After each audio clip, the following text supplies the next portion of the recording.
Nabigo si Torre sa kanyang misyon sa kanilang pagtangkang pagkamkam ng yaman ng Kingdom of Jesus Christ o KOJC matapos magdesisyon ng Regional Trial Court na palayasin sila mula sa kanilang mga posisyon. Sa desisyon ng korte, hindi na kinilala ang pag-aangking ng Torre mission sa anumang ari-arian ng KOJC na kanilang sinusubukang kontrolin at ilagay sa kanilang pamamahala.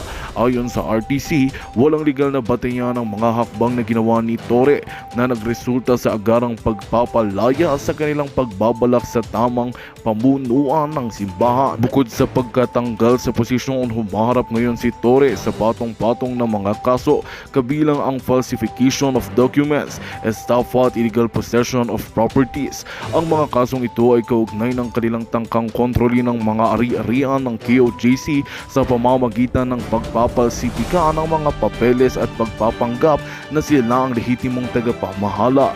Ayon sa mga legal na eksperto, malaki ang posibilidad na maharap ang mga miyembro ni Torre sa mabigat na parusa dahil sa kanilang ginawang iligal na aktibidad.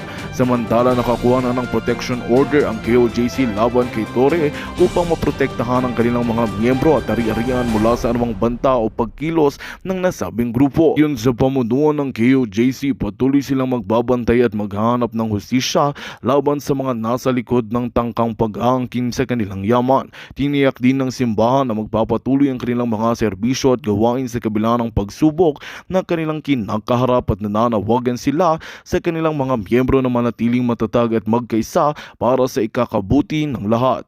At yan nga ang balitang ating pagkakatutukan. Ngunit bagong lahat, siguraduhin mag-subscribe at i-hit ang notification bell para sa patuloy na pagtutok sa mga sulip ng bagong balita sa tunay na boses ng bangsa.